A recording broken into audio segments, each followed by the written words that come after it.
ज्योति मौर्य के केस की चिंगारी अभी थमी भी नहीं है कि अमेठी में भी एक ऐसा ही मामला सामने आया है, जहां सुशील कुमार मिश्रा मध्य प्रदेश के रीवा जिले के रहने वाले हैं। इन्होंने शादी के बाद अपनी पत्नी को पढ़ा लिखा कर इस काबिल बना दिया कि वो सैनिक स्कूल में आज नौकरी कर रही हैं। लेकिन नौकरी पाने के बाद करीब 2 सालों से दोनों के बीच किसी तरीके का कोई संबंध नहीं है। हम इन्हीं से जानने की कोशिश करते हैं सुशील जी से कि आखिर क्या विवाद क्या हुआ।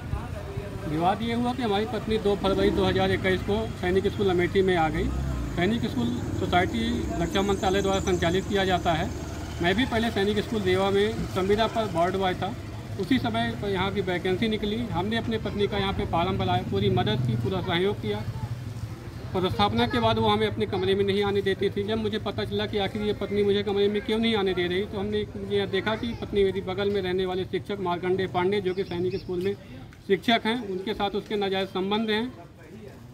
हमने इसकी सूचना प्रधानाचार्य को दी। प्रधानाचार्य ने सेक्शन 497 व्यभिचार को ख़त्म करते हुए सुप्रीम कोर्ट का हवाला दिया। उन्होंने आज दिनांक तक कोई भी कार्रवाई नहीं की। हमने इसके संबंध में सैनिक स्कूल सोसाइटी दिल्ली, रक्षा मंत्रालय, सैनिक स्कूल के जो भी वरिष्ठ अधिकारी हैं, हमने सबको उनको पत्र दिया, लेकिन आज दिनांक तक ना तो विभागीय कोई भी कार्रवाई नहीं हुई। जबकि ऐसे मामले में बोर्ड ऑफ इंक्वायरी लगाकर कार्रवाई किया जानी चाहिए। लेकिन जब आपकी शादी हुई थी तब क्या कंडीशन थी? दोनों किस तरीके से क्या कंडीशन थी? मतलब नौकरी करते थे कि नहीं करते थे? नहीं, शादी के दौरान हम भी पढ़ाई करते थे, मेरी पत्नी भी पढ़ाई करती थी।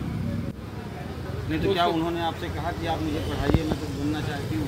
हाँ, उन्होंने पढ़ा था। पढ़ने में तो भी ठीक थी। पढ़ने में हम दोनों की इच्छा थी कि दोनों लोग क्लास की नौकरी करेंगे। पढ़ने में हमने भी प्रयास किया, हमने भी पोस्ट ग्रेजुएशन किया, लेकिन दुर्भाग्यवश कतिपय कारणों से मेरी नौकरी नहीं लग पाई। संविदा सैनिक स्कूल में मैंने कार्यरत हूँ, अभी भी कार्य भी कर रहा हूँ, लेकिन रेगुलर जॉब न होने के कारण से मेरी पत्नी मुझे छोड़ चुकी है एवं सैनिक स्कूल में ही पदस्थ शिक्षक के साथ अब वो विवाह विच्छेद होने के बाद शादी करना चाह रही है। इसके संबंध में हमने पुलिस अधीक्षक महोदय, जिलाधिकारी महोदय, कई वरिष्ठ अधिकारियों को हमने हर जगह शिकायत दिया, लेकिन आज दिनांक तक कहीं से भी हमें न्याय नहीं मिल पाई। न्याय के लिए मैं दर-दर भटक रहा हूँ।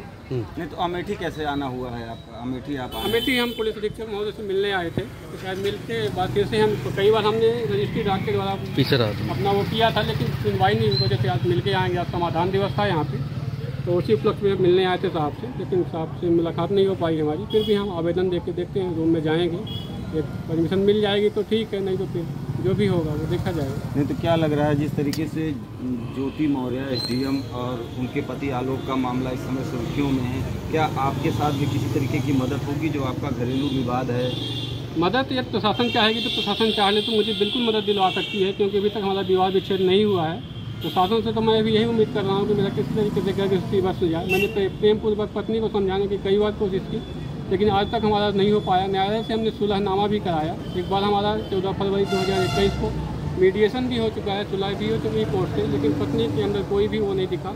शिक्षक हमें जान से मारने की धमकियाँ दे रहे हैं। बार बार हमें शिक्षक के द्वारा भी गाली गलौज हमारे फ़ोन में देते हैं, जान से मारने की धमकियाँ देते हैं। मुझे भी डर बना हुआ है कि मेरे परिवार के साथ कोई अनहोनी घटना ना घटने पाए। इसी सुरक्षा के लिए इन्होंने भी अपनी पत्नी को पढ़ा लिखा कर इस काबिल बना दिया कि आज वो अमेठी सैनिक स्कूल में नौकरी कर रही हैं। लेकिन एक सहकर्मी के साथ उनके प्रेम प्रसंग की बातें का आरोप उनका पति लगा रहा है, और ये भी कहना है इनके पति का कि पुलिस प्रशासन के पास आए हैं, शायद अमेठी पुलिस की मदद से एक बार फिर इनका घर बस जाए और इन्हें न्याय मिले।